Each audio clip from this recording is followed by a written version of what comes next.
एक बार फिर एक बेटी की अस्मिता, उसके मान सम्मान को चुनौती दी गई। वो बेटी तो अपनी अस्मिता, अपने मान सम्मान की रक्षा में सफल हो गई, पर अफसोस कि हम उसके प्राणों की रक्षा नहीं कर सके। एक बार फिर अनाचार जीत गया और हमारा सदाचार, हमारी नैतिकता, वो तो 20 बाय 20 के कमरों में बंद होती है। उसे जागने के लिए तो हर बार एक बेटी को अपने प्राणों की आहुति देनी पड़ती है। और क्या हम जाग भी जाते हैं? जागे हैं। देखिए, सोशल मीडिया देखिए, हाहाकार मचा पड़ा है। सड़कों पर, गलियों पर, नुक्कड़ पर जलसे हो रहे हैं, जुलूस निकल रहे हैं।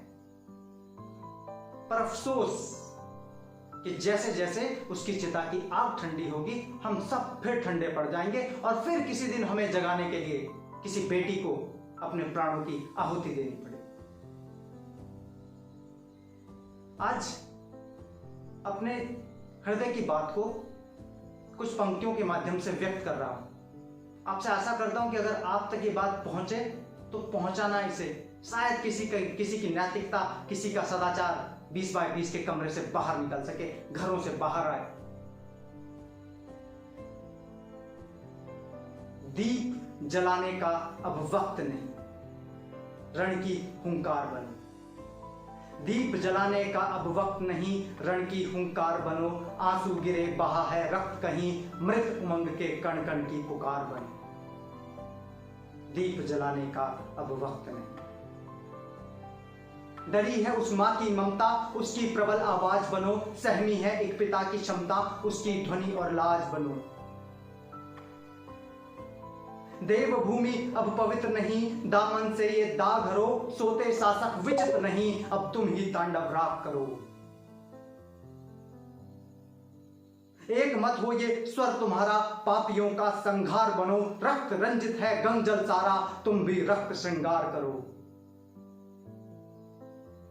इस मौन सभा के अंश नहीं, द्रौपदी के कृष्णा बनो। तुम अनैतिक कौरवों का वंश नहीं, अनाचार नाश की तृष्णा बनो। और अब भी क्रोध नहीं कर तुमको आता, आवाज उठाने से अंतस घबराता। तो जानो अनाचार देख मौन रह जाना भी एक पाप है, और कायर हो धरती पर रहना भी अभिशाप है। तो जानो अनाचार देख मौन रह जाना भी पाप है, और कायर हो धरती पर रहना भी अभिशाप है। और अब भी उसका करुण रुदन अगर तुमको नहीं सताता, उसकी पीड़ा से नहीं तुम्हारा कोई नाता, तो जानो तुम भी अनाचारी करुणा के भक्षक हो, इस देवभूमि की गरिमा के विध्वंसक हो। तो जानो तुम भी अनाचारी करुणा के भक्षक हो, इस देवभूमि की गरिमा के विध्वंसक हो। दीप जलाने का अब वक्त नहीं, रण की हुंकार बनो, आवाज बनो। प्रजा बोलती है तो सत्ता डोलती है। आपको बोलना होगा, अपने घरों से बाहर निकलना होगा, आवाज बनना होगा, साहस करना होगा।